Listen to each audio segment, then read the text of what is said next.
Please be seated.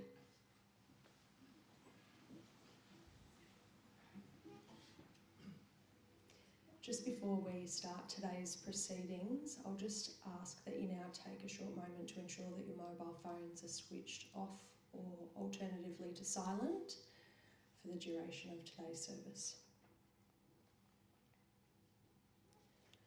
A life well lived is a precious gift of hope and strength and grace from someone who has made our world a brighter and better place.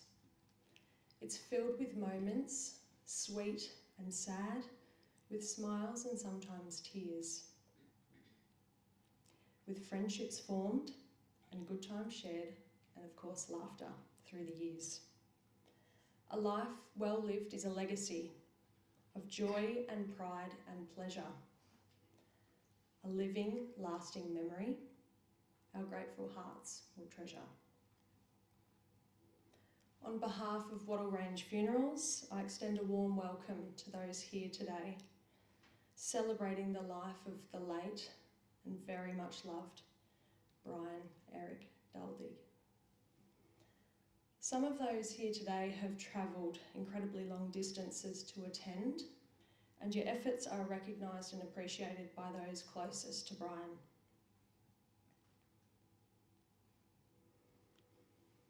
I also acknowledge those who are joining us via virtual means on live stream.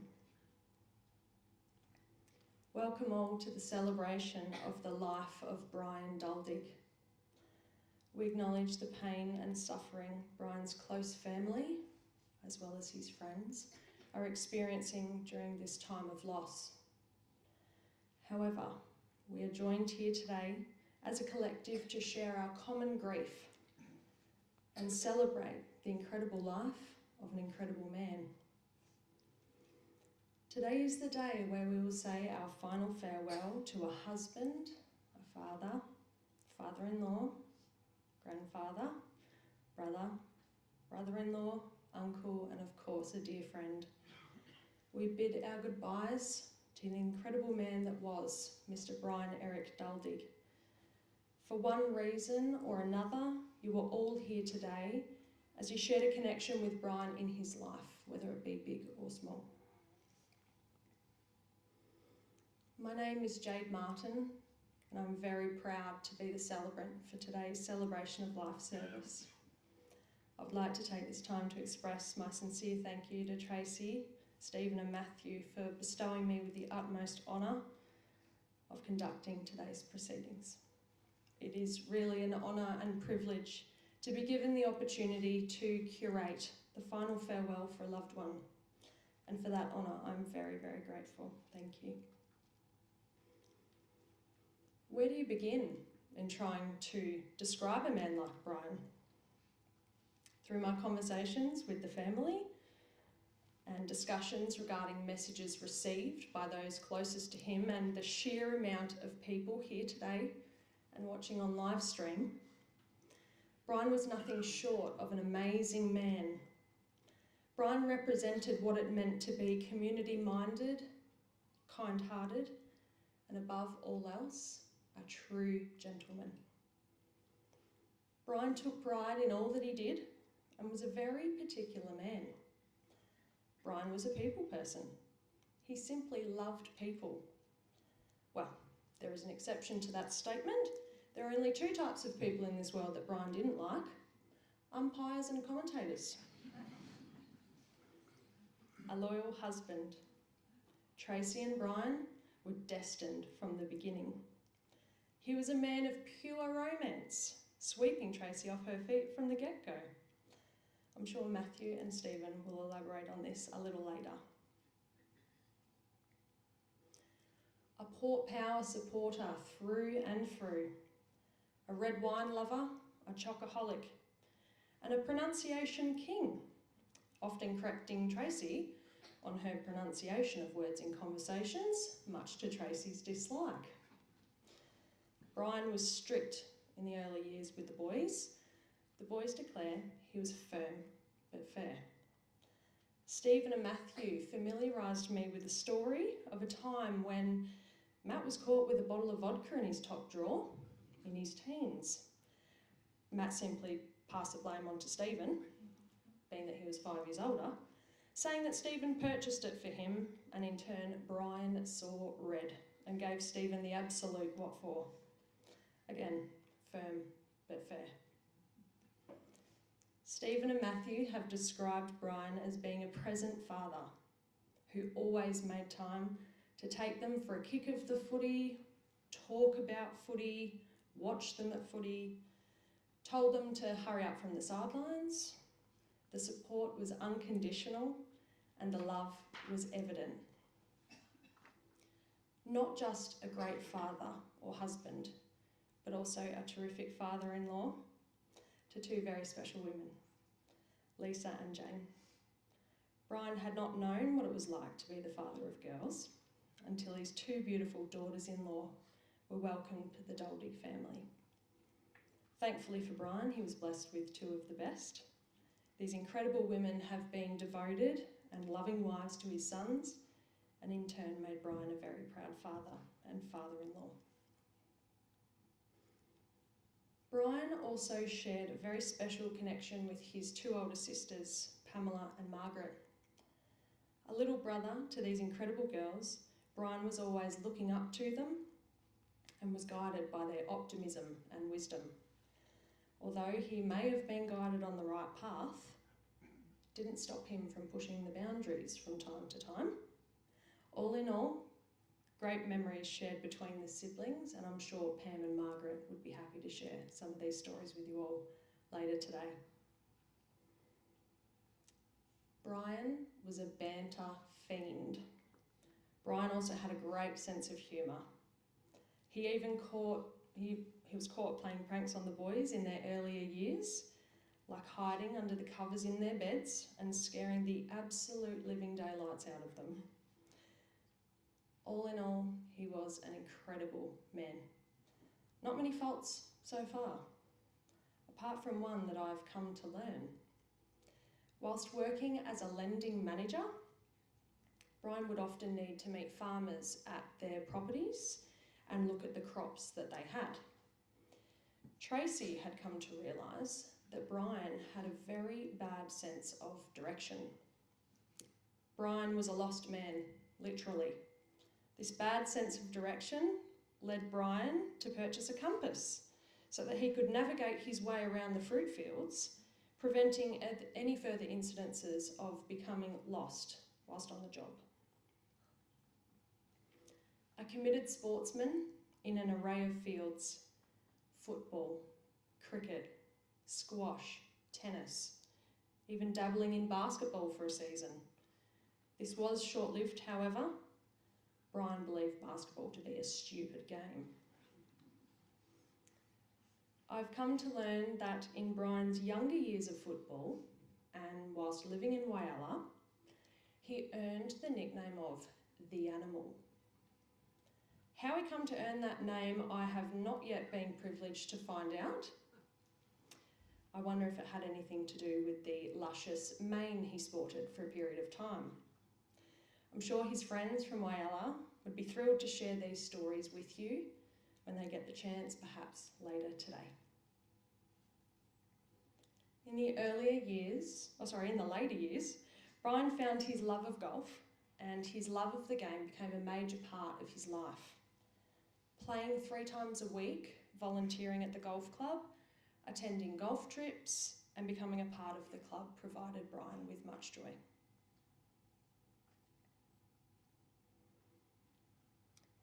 Brian, today we remember you and we celebrate you. You have touched our lives, influenced so many people around you, and you had a tremendous positivity about you that radiated onto the communities you were involved in. You emulated what it meant to be a loyal and loving husband, a doting father, a committed grandfather, a dearly loved and appreciated friend. You are so very loved, and you will never be forgotten. To live in the hearts of those we have left behind is not to die. I'm certain, Brian, that you will forever live in the hearts of those here today. I now call upon and invite Pamela Farrant, Brian's sister, to read a passage from the Bible.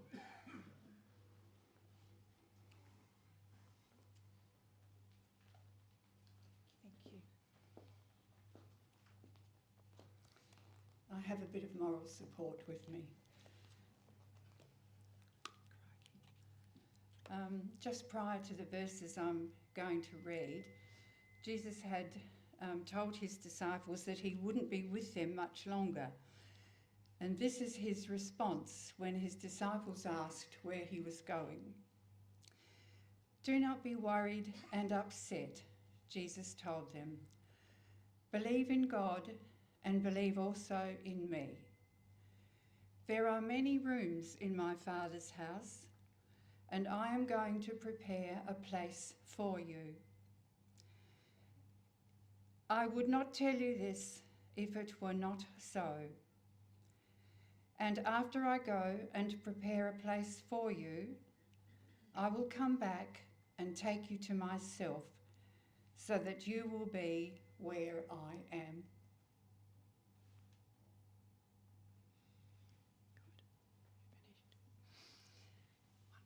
You know the way that leads to the place where I am going. Thank you.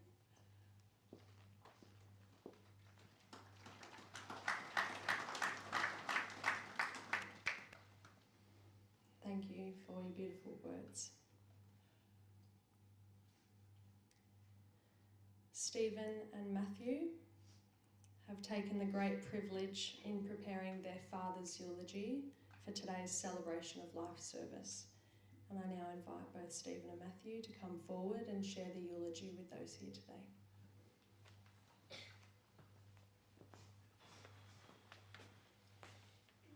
Thank you. Bear with us and don't be surprised if Jade has to step in at some stage. Brian Eric Duldig, born in Udunda on 12th December 1952. Dad was the third child of Eric and Wilma Duldig, joining older sisters Pam and Margaret. Dad spent much of his younger life in Auburn, attending the Auburn Primary School. Dad always had a reputation as being an innocent and well-behaved boy, but his sisters discovered recently, after a catch-up with Dad and one of his old friends, that he actually got up to quite a bit of mischief, recounting stories of shoplifting from the lolly shop and smoking in the wheat stacks at the railway station not far from the family home.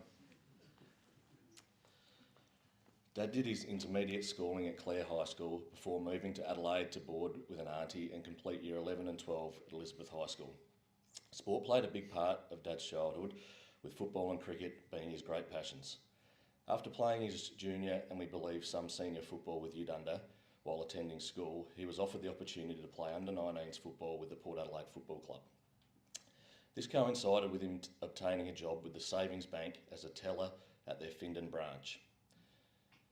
As well as his football with Port Adelaide, there was also regular matches between the Savings Bank and the Commonwealth Bank, known as the Cattle Cup.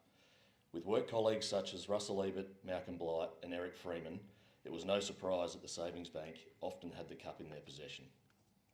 Malcolm still regularly asked how Dad was going, while we also recently met Russell Ebert's wife and son, where Dad told of the time Russell gave Dad a lift home from the Cattle Cup match, opting to miss Port Adelaide training and have a couple of long necks to celebrate another Cattle Cup victory. In 1971, after 12 months in Adelaide, Dad was moved to Whyalla to continue his job in the bank.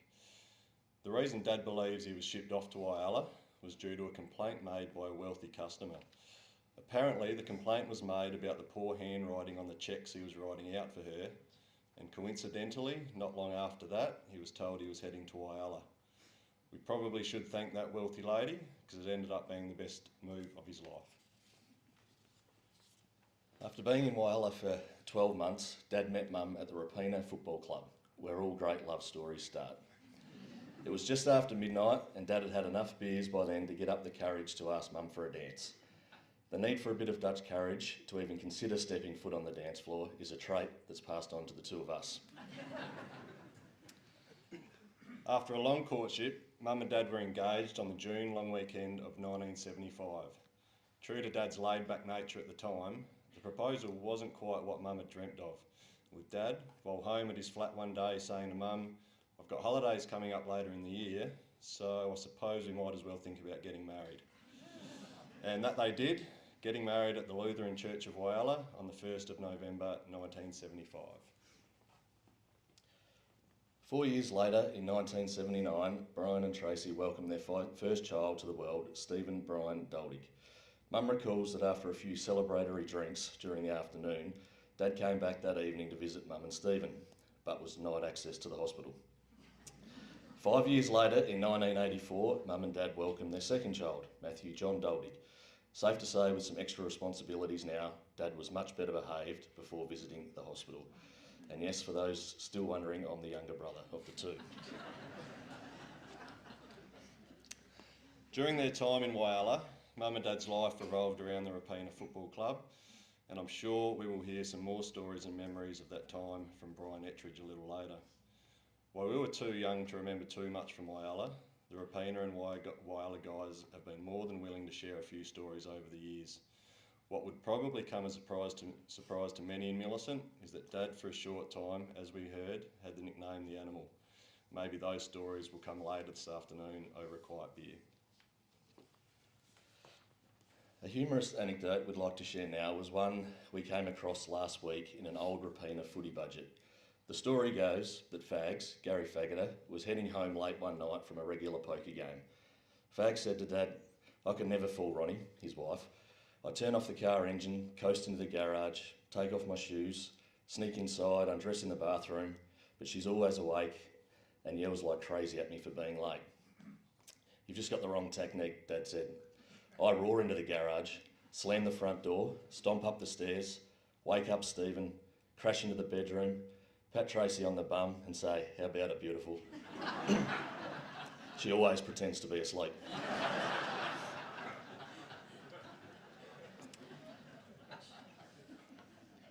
After 14 years in Whyalla, the bank rang and told Dad it was probably time to start progressing and look for a promotion. And there were two jobs available, one in Meningie and one in Minnipa, a small town on the Eyre Peninsula. So in January 1985, the four of us as a family started our trek around South Australia with a move to Minnipa. In 1986, after just 12 months, we then moved to Port Lincoln, a slight increase on the 200 population of Minnipa. After 18 months in Lincoln, we're on the road again, heading to the river and settling in Waikerie. But this was our shortest stay, and after 11 months we were packing the bags again. This time we're off to Crystal Brook, a place that Dad had in mind for some time. Crystal Brook was not only a country town Mum and Dad were fond of and thought they'd like to live, but the local branch needed a young, progressive, community-minded banker to come in after one of the previous managers had swindled hundreds of thousands of dollars. So Dad was appointed as the Crystal Brook manager and immediately became part of the community. After retiring from football in Port Lincoln, this is where Dad started to find his real love for golf. As I was only just starting to play junior colts and Matt was still too young, Dad's Saturday afternoons were free to get serious about a sport he had always enjoyed but never had the time to put much effort into. This would lead to a new passion and a sport he would remain heavily involved in. After 2.5 years, another chance for promotion presented itself and we packed the removalist van, something we were becoming very efficient at, and headed back to the Eyre Peninsula and the seaside town of Tumby Bay. This was a place that the whole family immediately fell in love with and where Dad discovered a love of fishing, particularly squidding. Whenever he had some spare time, Dad would head out to his favourite spot, Squid Rock, and regularly come home with a feed of calamari. Dad was still playing cricket at this stage, joining the Rovers Cricket Club and playing in both their A and B grade sides during his time there. It was during that time that Dad and I also got the opportunity to play some cricket together when I occasionally got the opportunity to fill in. His love for golf also continued, but this time he had to master the art of playing on scrapes, which would have given him a greater appreciation for the lush green surrounds of the golf course in Millicent, which is where we would end up in January 1995 after 4 enjoyable years at Tumby Bay. The move to Millicent wasn't one that any of us, particularly the two of us, were very keen on. After 4 years in Tumby, we had all developed some great friendships and were very much entrenched in the local community. We also knew very little about Millicent and the southeast, other than it was cold and was on the other side of the state, a long way from all those good mates we had made. After telling Mum and Dad that we were refusing to go and we would be staying in Tumby, I'm not sure if either of us had worked out how that was going to work. Dad bribed us with the promise of regular trips to watch football at the MCG, obviously due to Millicent's closer proximity to the home of footy. And we packed up for the final time and made the long trip across the state. On a side note, the regular trips to the MCG never eventuated. As was the case with all our moves, Mum and Dad's, and now the two of us, involvement in sporting clubs made the transition into a new community so much easier. And it was here that Dad would get involved in clubs that would become two of his greatest passions.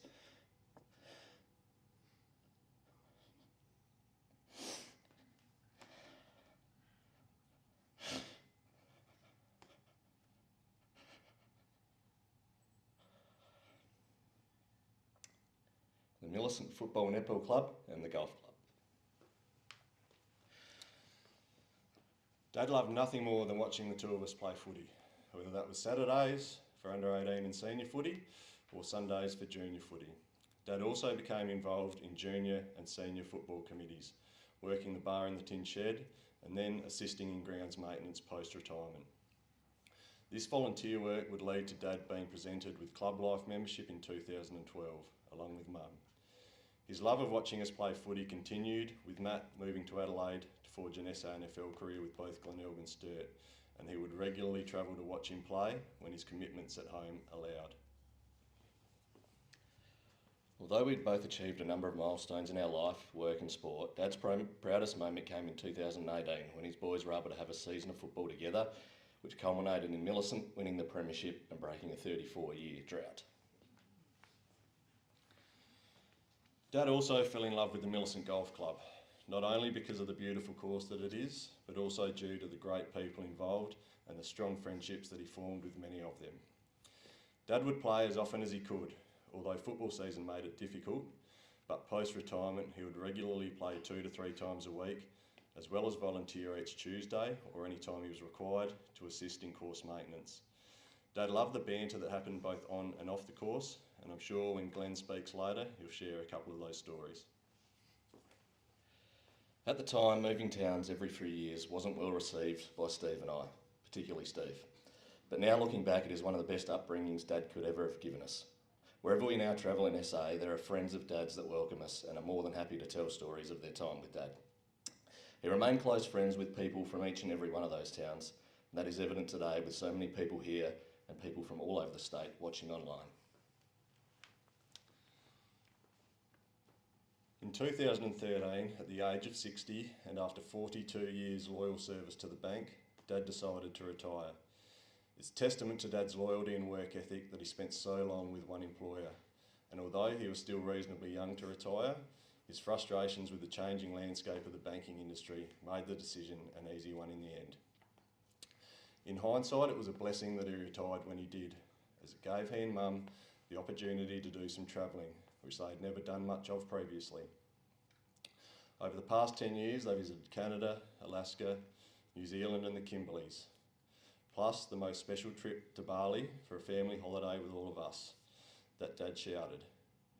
Our family holidays growing up generally consisted of travelling to see family and friends around South Australia, so Dad was really keen to take us all on a big family holiday. These will be some of our greatest memories. While the move to the southeast was tough at the time and Dad and Mum had plans to return to Tumby one day in retirement, Millicent quickly became home. Dad and Mum were quickly entrenched in the community and connected with a beautiful circle of friends. But also, both of us met and married local girls, Lisa and Jane. And in 2012, his first grandson, Pacey, arrived.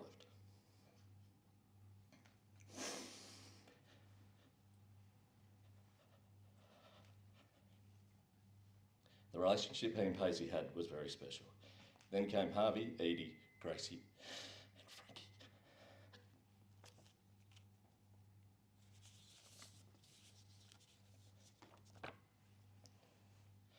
We'll hear some reflections from the grandkids a little later via two of Dad's nieces, Kimberly and Steph.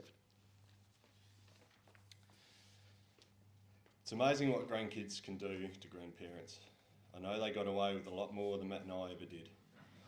And whenever Dad and Mum looked after any of the grandkids and we asked how they were, he would always say, absolutely perfect. In October 2022, Dad was diagnosed with leukaemia. Obviously a huge shock, but even more so given Dad was very fit and had never been sick in his life. He faced every challenge head on and fought so hard. Even though this was a very rare kind of leukaemia, the positivity he kept and his ability to overcome many barriers amazed the doctors and nurses. At the end of April, Dad had a stem cell transplant, a procedure that is usually reserved for younger patients as they are complex and high risk. But his good health across so many years gave the doctors confidence. While I'm sure he and Mum had many bad days, he maintained a strong and positive attitude throughout. While the transplant was heading in the right direction, with no immune system, Dad was susceptible to infection. On June 19, with family close by his side, Dad passed away. Just to finish off, we'd just like to share a few snapshots of memories and things that will remain with us forever. His ability to remember bank branch numbers. He knew every single one in South Australia.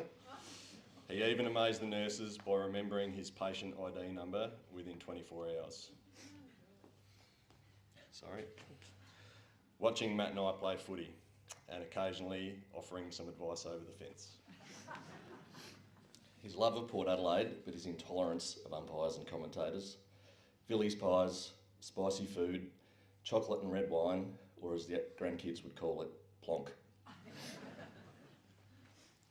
Washing the car frequently. He'd even offer to wash ours if he noticed they were looking a bit neglected. Regular attendance at the Adelaide Test match, and I'm sure first session this summer, we'll sit in his and Aki's usual spot with Aki and give him a toast. Family support.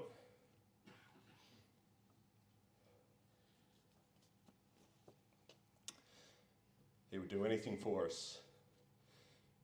He even helped both of us buy our first homes. The sport chats. I'd often call home to check in. I'd speak with Mum for 5 minutes and then Dad would jump on for 30.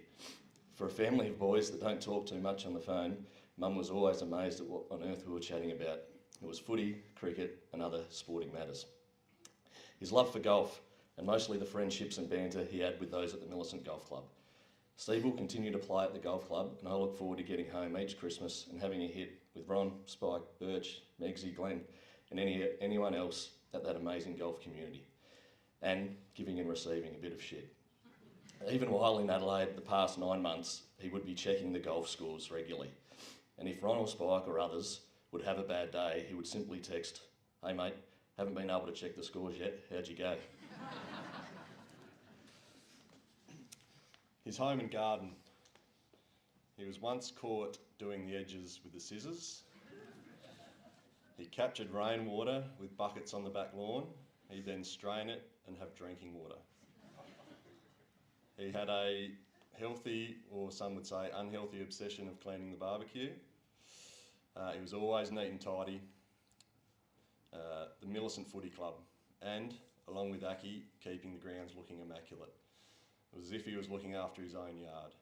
He would definitely approve of the job done out the front for today. To the Millicent Footy Club, thank you. Footy clubs are amazing places. We got the opportunity on Saturday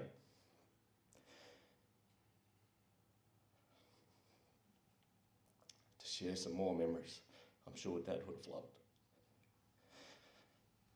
I'm sure he also would have had some advice for the couple of kicks we both put out in the fall.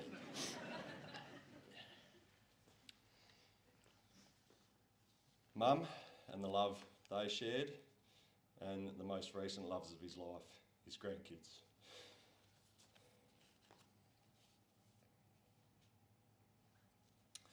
We could talk for hours sharing stories and memories about Dad, which we have done in recent days. and we look forward to sharing more of his memories this afternoon with you all. On behalf of Mum and our families, we'd like to thank everyone here today, online, and those that have sent apologies and messages of support. The love has been quite amazing. There was a theme amongst all the messages we received, and overwhelmingly, that Dad was a true gentleman. And while our family will have many great memories, I think for Dad to be so highly respected by the wider community and remembered as a good bloke and a kind gentleman is pretty bloody good, and testament to the man he was.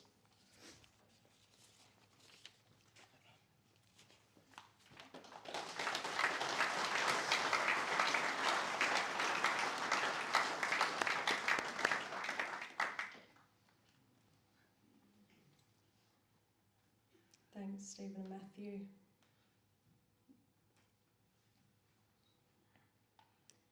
A dear friend of Brian's, Mr. Brian Edridge, will now come to the front and share some memories of Brian with us all.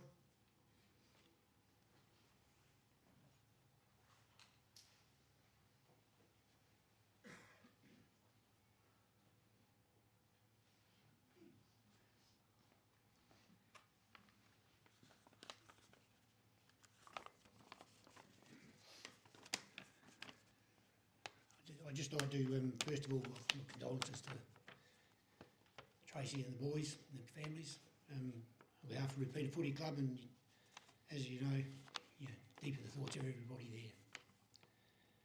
there. I first met Brian when he came to Repeater Footy Club in 1971 as a young innocent 19-year-old working with the State Bank. Dressed in shorts and long socks, he did have a different image than most of the lads around the club at that time. Once he pulled on the footy boots, all that innocence was gone. He was a natural player and a breath of fresh air to our struggling football club. The club was only formed in 1970 and we were the easy beats of the competition at that time. Brian stood out like a sore thumb. He had beautiful hand skills, great in the air, and his kicking skills were exquisite. Could pull off a thumping torpedo, as we called it back then. He played his first game at Repeater in round 7 in 1971, and a quote from the local press of that game was one of Repeater's stars was Brian Duldig, who had been cleared from Port Adelaide. Starting off on a half-forward flank, then moved to the centre, the former thirds player from Port Adelaide was an inspiration to the team with a great display of marking and kicking and intelligent football, and easily was best player. And that was Brian's first game for us, and we thought we had a star because we'd been a lot of struggling footballers at that time. However, Brian's future as a forward and midfielder was short-lived. Through necessity, he found his way to full-back, gaining the admiration of friends and foe alike. In this position, many years later after retirement, he would be selected in the Repeater Football Club team of the century. He would go on to play 200 A-grade games and became a life member of the club. He departed the club in 1985, and unfortunately for Brian, in 1986 the club won its first flag.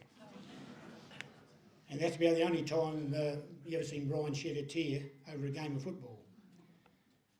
Brian was selected in the Whyalla Association combined teams during his time in Whyalla, which was a good effort because playing in a bottom side at the time, Whyalla football was a very hot competition at that time, so it just shows you how good a footballer Brian was. Being involved in the Repeater Football Club during the 70s was a very unique time at the club. The club was young, so everyone involved appeared to be young. A 35-year-old was just considered an old person at the time. It was in this environment that Brian went out from a quiet young lad to be one of the true characters of this era. He loved a beer, and some of the carryings on we got up to in and outside the club after training, and those Friday nights were pretty special. It was not just football Brian excelled at. We envied him with his natural ability, cricket, golf, shooting pool, throwing darts, he could do it all. His hand-eye coordination was second to none. Then there were the famous card nights, where a lot of money was up for grabs and Brian grabbed it more than often. He really did know the art of bluffing when playing poker, much to the disdain of his future father-in-law, Don Highwood. During this time he met a young lady called Tracy, and thus started the love affair that would last a lifetime. When Brian and Tracy walked into the club as a couple, they turned heads even way back then. You could sense they were destined to be together. And boy, did Tracy spoil Brian, much to our disdain. Back in the days, we used to have these regular camping trips to Warren Gorge from the footy club, and they went on, and still going to this day. And Brian was camping then, was not like camping is now. It was really camping. Even in this environment, Brian done very little except drink beer and eat. Now, he did get the nickname Animal, and it's fair to say it had nothing to do with his playing on the football field. It was more his fun nature, more than off the field, that he attributed to this name, because he liked to party. We would regularly attend the Adelaide Test match, and Brian was in his element. The beers flowed from about 11 o'clock in the morning till stumps, which was around 2 a.m. with our usual visit to the Salon Hut for hot curry. Now, Brian took great joy. He did his curry and he'd get a lot of mixed, very hot mixes, herbs to get, as an addition to it. And as soon as he wasn't looking, he'd be slapping it on your meal. And many a person got caught by that. Once Brian met Tracy, her family was introduced to the club. Sister Jill, Marg and Don, her parents, and what a character Don was. Don shared a unique relationship with Brian. They really did make a strange combination. Brian once said to me, "It's normally the role of the father-in-law to look after the son-in-law, but not in my case. I spend more time looking after Don." And if you've met Don, you know what we're talking about. Brian was loved by all. He was instrumental in the early development of our footy club. He coached the kids in footy and cricket, coached reserves, served on management football committees, and the list goes on. And always totally reliable and diligent in whatever he did. A great friend and teammate to many. When he departed while and many other chapters opened up in his life, the most important, his family, took centre stage. Stephen and Matthew gave him so much joy. Stephen did actually come and play 2 games for Rapina back in the early days before he moved down to Millicent, much to the delight of Brian and Papa Don and Tracy. Just in ending, in what has been a trying time for Tracy and your family, I only hope you take some small comfort from the fact Brian had the love and support and a wonderful, caring family. He will be sadly missed by all and always have a special place in the hearts of all at the Rapina Football Club and all who knew him. Rest easy, mate.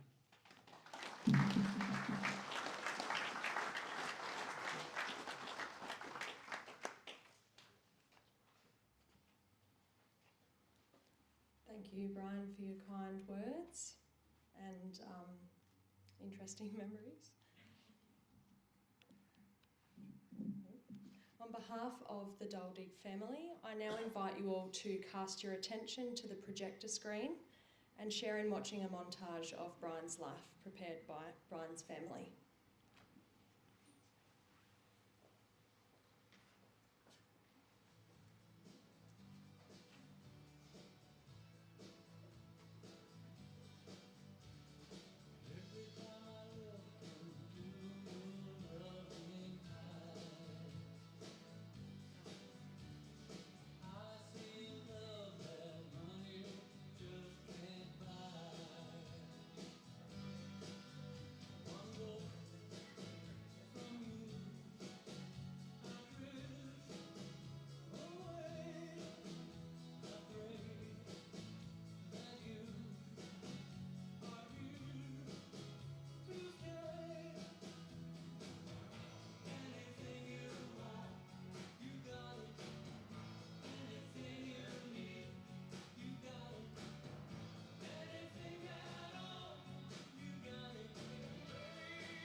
A love shared between grandparent and grandchild is forever.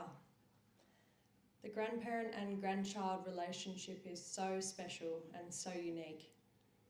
Pacey, Edie, Harvey, Gracie and Frankie all share in very special and fond memories of their grandfather Brian. I now invite Kimberly and Stephanie to share some of the grandchildren's thoughts and reflections.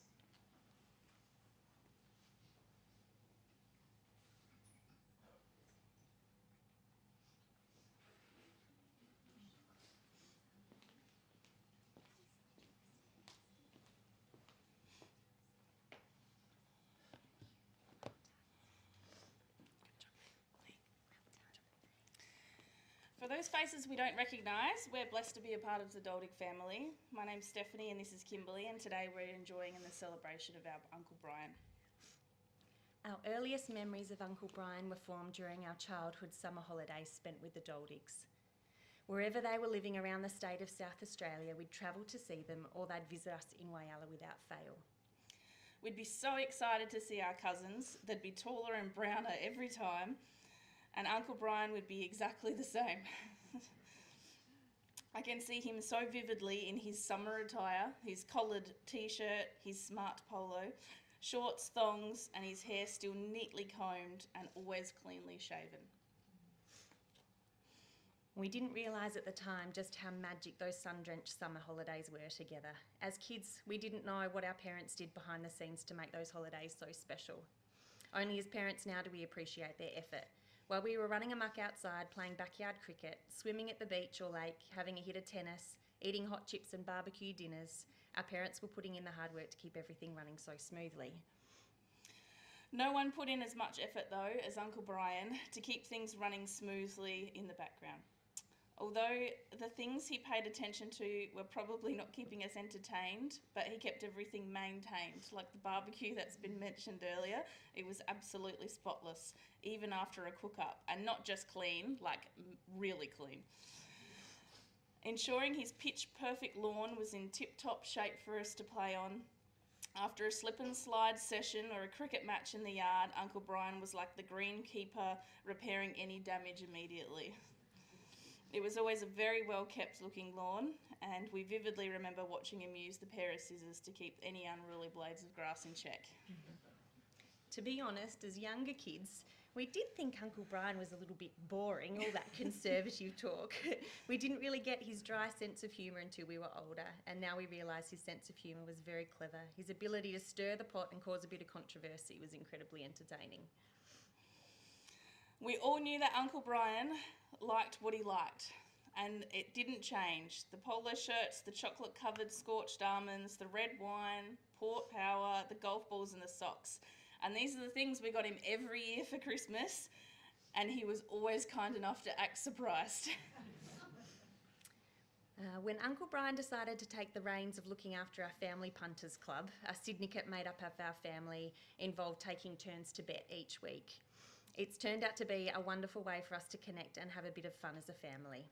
Uncle Brian was, as expected, firm but fair in making sure rules were followed. If we didn't bet on time or use the correct amount or not make a return, he would have something to say about it. He loved to get a reaction. As adults, we can appreciate his qualities of being steady and having great attention to detail, taking care and having consideration of everything he did. He was so patient and he had very clever and intelligent banter. We will remember Uncle Brian as a steady, sensible and humble figure in our lives, one who always took interest, never gave advice but cared deeply about us and was with us to celebrate all our special occasions. He gave love and time very generously to our families. It was very difficult to watch our Uncle Brian struggle with his health since his diagnosis. It was a shock to us all, but even at his most vulnerable, he stayed involved and present with his family. He was always optimistic and hopeful, and he wanted more time. We won't forget our Uncle Brian. We only need to look at our two beautiful cousins to be reminded of what a great man he was. Matthew and Stephen, your dad was so proud of you and your beautiful families. You are two of the most finest humans we know, Matthew and Stephen, a chip off the old man's block. Uncle Brian did many great things for his community and his life, But his greatest achievements was his family and raising two wonderful men. Uncle Brian, you were a good man, top shelf. We were asked today to speak on behalf of the grandkids. Now, if you all thought that Steve and Matt were spoiled as kids, well, you'd be right, but they were very quickly went down Uncle Brian's list of favourites when these gorgeous grandkids came along. They were the absolute apple of his eye. A note from Pacey. Papa and I love kicking the footy and playing cricket in the backyard. I'd also like to share that you got him out for a hat trick. Did you? He was always telling us that he was the world champion of every game we played. I don't think that he was, but he would always beat me at chess. We would always do everything for us, making it fun, like getting the footy off the roof, taking me out on the golf course with him, and he would even let me and Edie style his hair. My favourite was when we walked past him when he was sitting in the chair, he would always grab us and tickle us. From Edie. I love it when Papa would take us to the playground, when he used to tickle us and stir us up. He used to cook me the best sausage rolls for lunch, and he really loved pies. My favourite was when he played dress-ups with me. And a note from Harvey. Papa used to play sport with me all day, footy, cricket and golf, and it was so much fun, but it always made him very tired and he used to sleep in his chair afterwards. He would chase me and give me hugs and make me laugh, and there's a really lovely video of Papa tickling me on the bed, which I love to watch. Also, Papa liked a glass of plonk. From Gracie. Now, Gracie was a bit of a favourite because she liked to follow Papa around. Gracie loved playing chasey with Papa, and he used to make her laugh all the time when they played. And Frankie, she is the 5th grandchild and put a huge smile on Papa's face every time he saw her. She was always happy to be in his arms, and they have some beautiful photos and memories to keep. So to Pacey, Edie, Harvey, Gracie and Frankie, you are all so loved, and we can't wait to continue to share stories of your Papa with you all, because he will forever be in our hearts and a part of our lives. Thanks.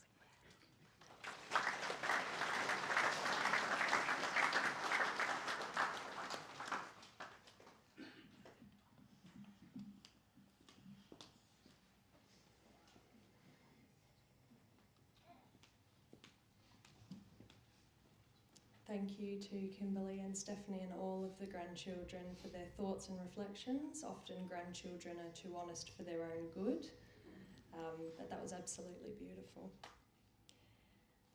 I'll now invite one of Brian's very close friends, Mr. Glenn Tilley, to come to the front and share some memories that he has of Brian during his time in Millicent.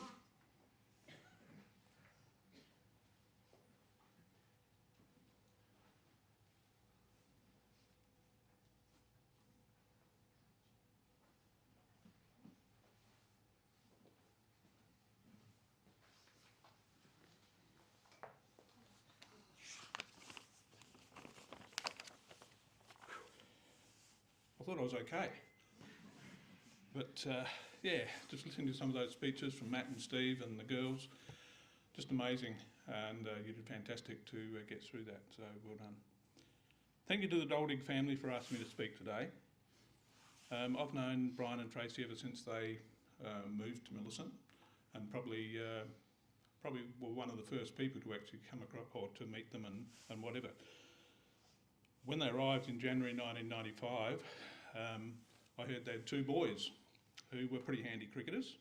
So I went around to their house and asked if they'd like to play in our Millicent, Kerr and Burden Shield inter-town cricket teams, which were under 14s and under 16s. It followed that we won both competitions that year, with Brian helping out with umpiring and scoring. It was the start of a great friendship with Brian and Tracy. We shared many great trips and experiences over the years.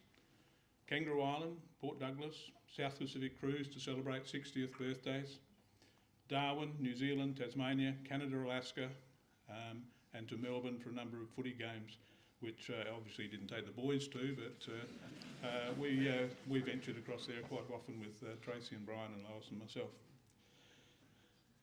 Now, we all know Brian was a die-hard Port Power fan, which I won't hold against him, but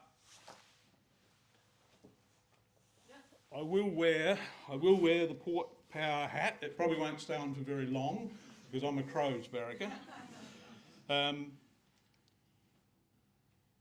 Brian must have been a pretty handy footballer in his day. We've already heard about his exploits at Ropina.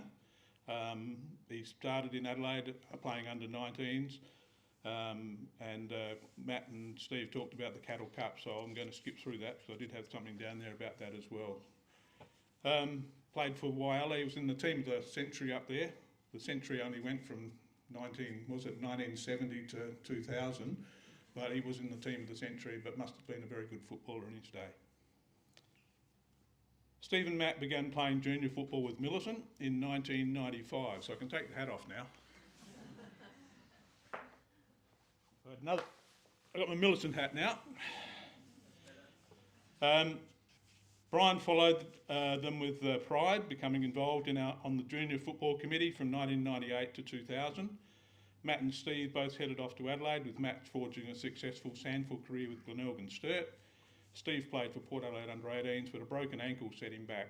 Steve returned in 2000 and continues to play today with 385 games to his credit, which is not a bad effort, and I reckon he'll get to 400 in the next 12 months, I think. Is that right, Steve? Give it a go, give it a crack.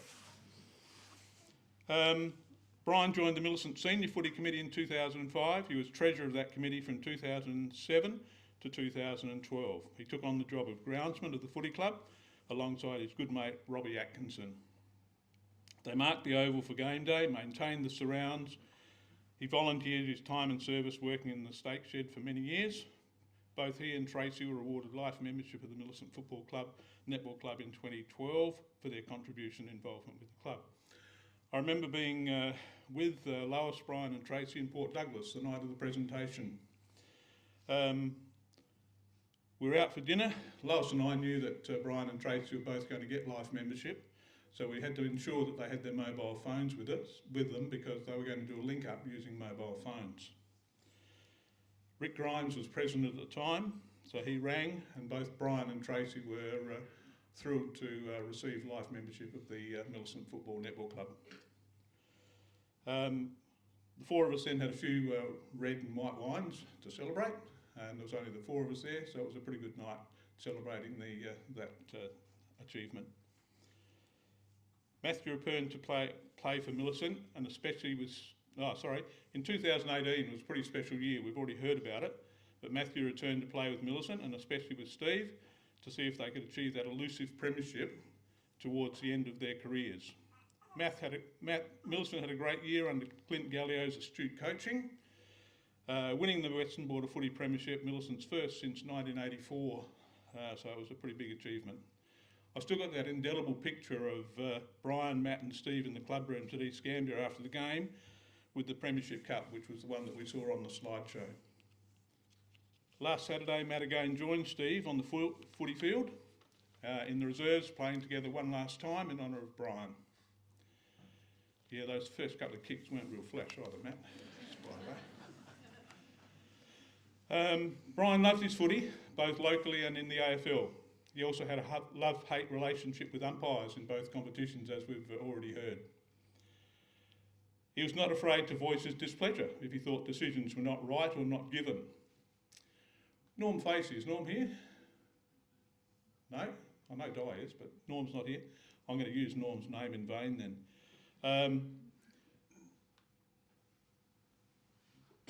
Norm Facey, who was Western Border Football League president at the time, tells a story about how one day the tin shed was getting a bit restless with the umpiring. They felt Millicent weren't getting much of a go, as usual, and as the games came towards full time, the locals were quite angry. When the final siren went, Norm thought he needed to get out and give the umpires a bit of protection. Norm saw Brian coming out onto the oval and he thought, good, Brian's coming out to help me. No, not quite. Brian went straight past Norm and made a beeline for the umpires and gave them a good old spray. As well as footy, Brian loved his golf down here at Millicent. He was always a steady golfer, playing to and around his handicap most of the time. He regularly represented Millicent Golf Club in pennant golf, although his win ratio was probably not all that good, I wouldn't have thought. He was on the Millicent Golf Club committee from 2005-06 to 2010-11. He did lots of volunteer work out at the golf club, spent many hours on the rough cutter and the green surround mower. He took a special interest in keeping the tee blocks in pristine condition. He loved the banter with his fellow golfers after a round of golf and over a few beers. In the early days, he enjoyed the company. Enjoyed the company of Shane Will and Keith Baker, who moved on to Robe and Mount Barker. But Spike Warren, Megsy, Owen, Ron, just to name a few, have always been good mates with him, and there was all that friendly banter out at the golf club. Not many golfers have had a hole-in-one. Nobody's mentioned that today. But Brian actually achieved the perfect fluke on the third hole at the Millicent course in 2002. Story I heard was that he scunned the ball along the ground, ran through a bunker on the right-hand side of the green, flicked left, crashed into the flagstick, would have gone off the back of the green and dropped into the hole. But unfortunately, that's a lie. That wasn't the true story. He actually hit a sweet 7-iron, according to Ron, over the bunker, took 2 bounces and nestled into the cup. Brian went away on a number of golf trips with local members. Barnbougle and Bonville were special trips. The Bonville trip with Ron, Spike and Megsy was special because COVID delayed the opportunity to get there, but they eventually got there and had a great time. Brian and I enjoyed a trip to play at Cowrie Cliffs Golf Club in New Zealand in 2015. Cowrie Cliffs was ranked number 37 in the world at the time. We almost had the course to ourselves. There was nobody else around. We just took our time, enjoyed the experience, looking over the cliffs down into the Pacific Ocean, 300 metres below. It was just an amazing, spectacular thing to enjoy. Brian also enjoyed our January long weekend golf trips to play at Port Fairy. Upon retirement, Brian joined the Lower South East Vets Golf, travelling across golf courses in the South East, making new friendships and enjoying everyone's company. And I noticed there was a number of vets here today, so good to see you guys here. He took on the treasurer's job of the Vets Golf Group, with his financial background being beneficial. He enjoyed Vets Golf getaways to Victor Harbour and the Barossa Valley. Brian never seemed to play all that well when he went away on golf trips. And there was a coveted red jacket that you used to get if you had the worst score of the day. And Brian did wear that a couple of times. But he was always the last one out of bed in the morning. He was the last one in the car, and he was often one of the last ones on the scoreboard too.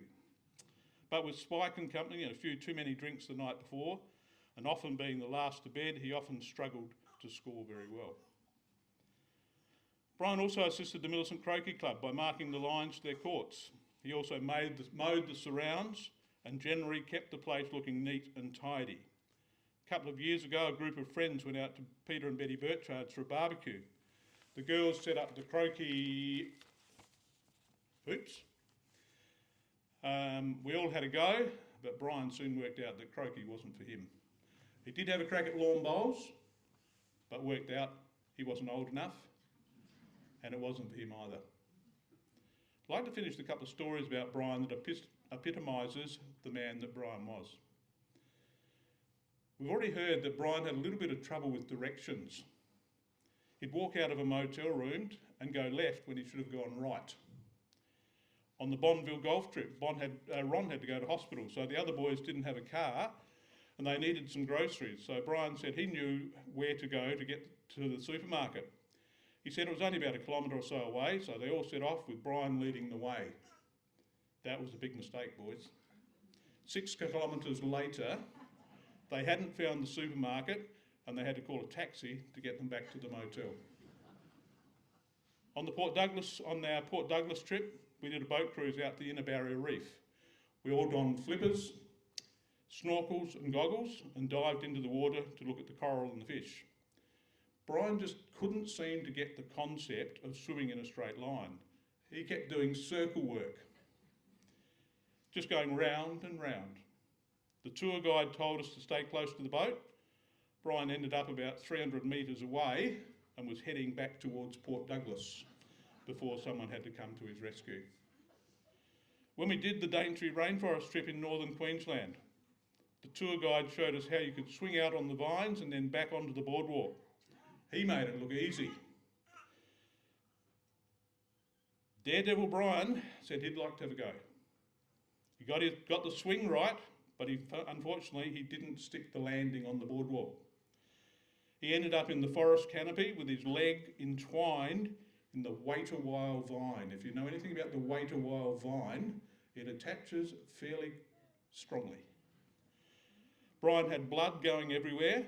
We finally managed to get him back onto the boardwalk. The poor tour guide was absolutely mortified. He ran back to his bus to get the first aid kit to treat Brian's wounds. And you can probably imagine this. When we got home to Millicent, Brian sent the tour guide an email saying that the company would be hearing from his solicitor and that we'd be suing them for damages. Brian did send another email the following day to say that he was only joking and all was good.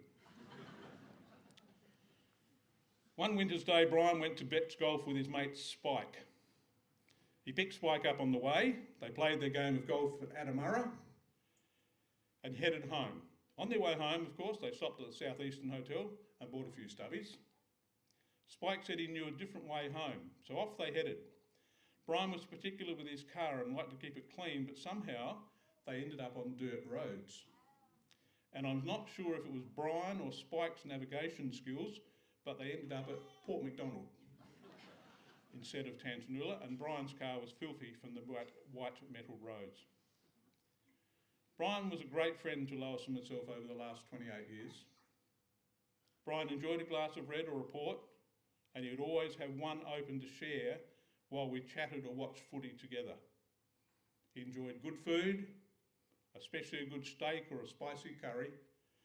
He was a true gentleman and a great mate, and he was missed by all of us. Great to see so many people here. Just shows what's the word I'm looking for? The support that he has from the community with looking around here and seeing all these people here. So thank everybody for coming, and rest in peace, Brian.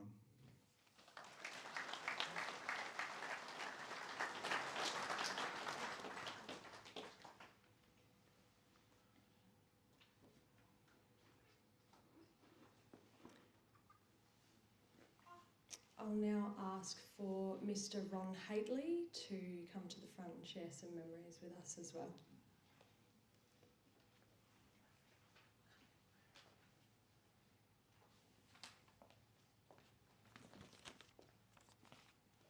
Okay. The first week Brian and family arrived, I phoned Brian and welcomed him to Millicent and asked if he'd like to go for a drink at the Grand Hotel that Friday night. With myself and a mate of mine, Mike McCrosty, I also had another reason for the invitation. After a couple of drinks and a chit-chat, I said to him, I hear you have a couple of lads who are very good at sport and football. And then I told him my involvement with the Tantanoola Football Club and would very much like to have a chat with the lads. He then proceeded to tell me that he was very sorry, but Millicent had just signed them up a couple of hours ago. So darn. And as you heard today, though, it's turned out to be a great partnership between the Millicent Football Club and Netball Club and the Duldig family. It's fantastic.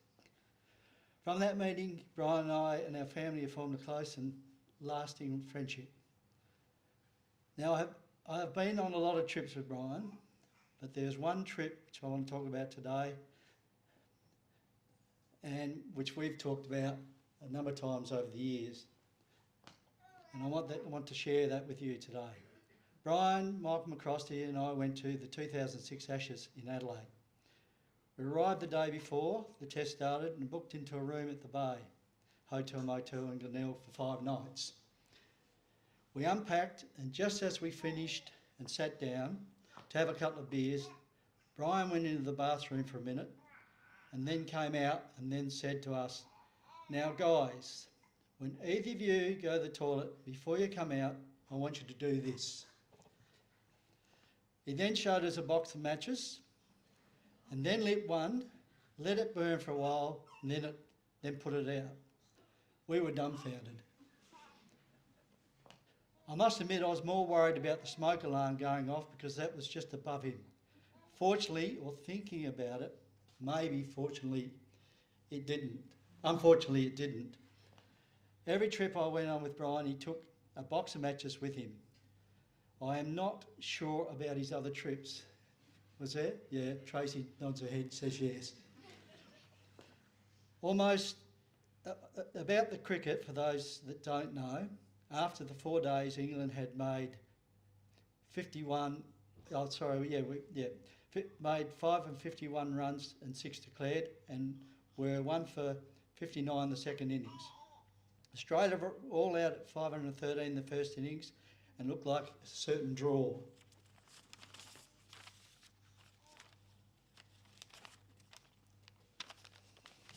On the morning of the last day, Brian, who was the driver, said, "It's going to be a draw. It's not worth watching. I want to get home. Early, we are going home." Of course, we protested and insisted we wanted to watch some of the last day, but it was very hard to convince Brian. Fortunately, what turned the table, Michael told Brian that his brother, John, was going to the cricket and wanted to catch up. Brian insisted, he said okay, not happily, but also insisted that we were leaving at lunch time. As it turned out, Shane Warne bowled his magical spin and Australia got England out for 129 and Australia reached the required 168 runs to win with 3 overs to spare. Brian realised after that we had witnessed the best Ashes test ever in Adelaide and maybe in Australia. We've had quite a few laughs over the years about that trip and Brian did thank us a couple of times for talking him into staying. Also, we did ask Brian at lunch if he wanted to go home and all he said was, "I think we will stay." I must admit he did cop a little bit of stick on the way home. And yes, just one thing, for those of you that want to know, Mike and I did light a match every time we went to the toilet. A great mate, I will miss him. Thank you.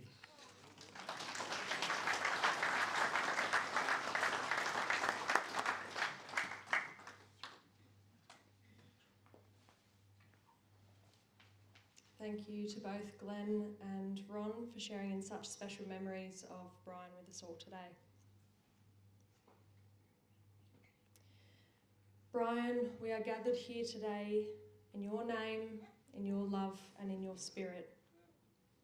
As you begin your journey to the other side, and when you become one with Mother Nature and return to the earth, we will remember you. Today we acknowledge that Brian will leave us here on earth for his next chapter in the afterlife.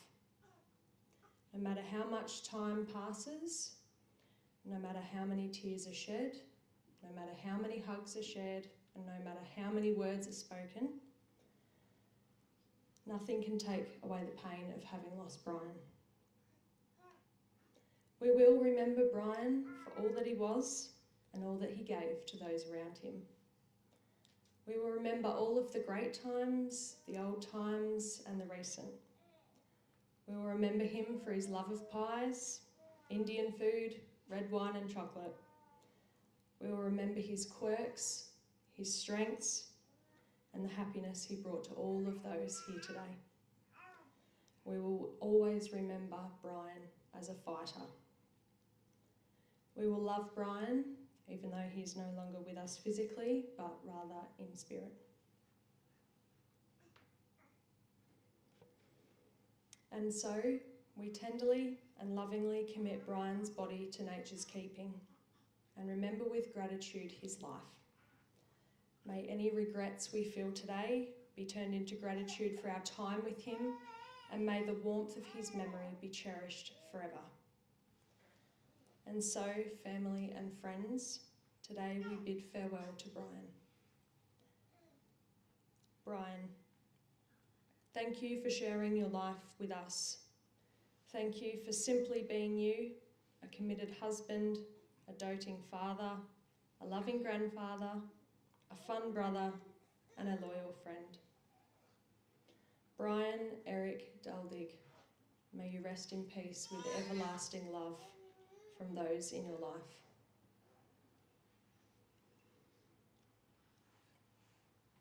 Brian was a fighter through and through. Brian fought until the end and fought very hard with the support and care not only from his beautiful family, but from the nurses and doctors at the Royal Adelaide Hospital. Tracy, Stephen and Matthew would like to make special mention of the staff in Ward 7E1, which is the haematology ward, who assisted Brian right until the end. The care and efforts from the nurses and doctors given not only to Brian himself but the entire Duldig family was unrivalled, and for that the Duldig family are very grateful.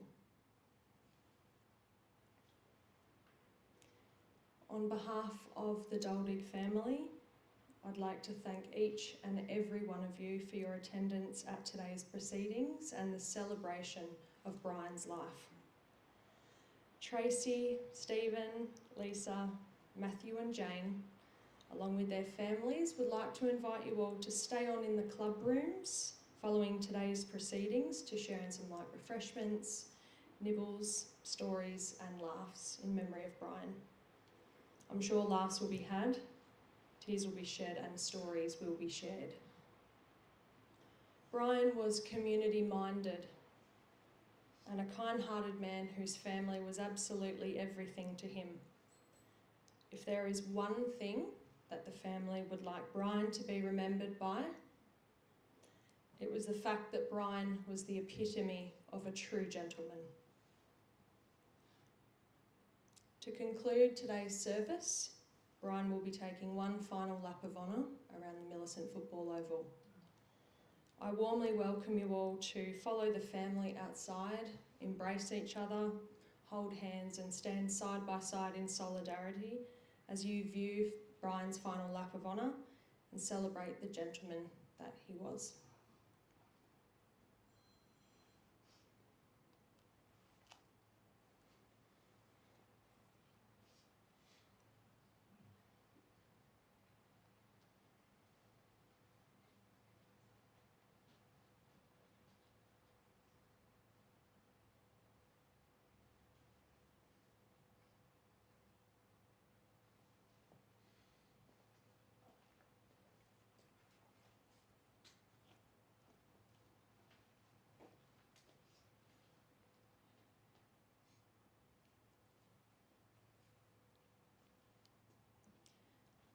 I now invite the pallbearers to come forward and partake in the honour of ushering Brian to the hearse so that Brian can partake in his final lap of honour.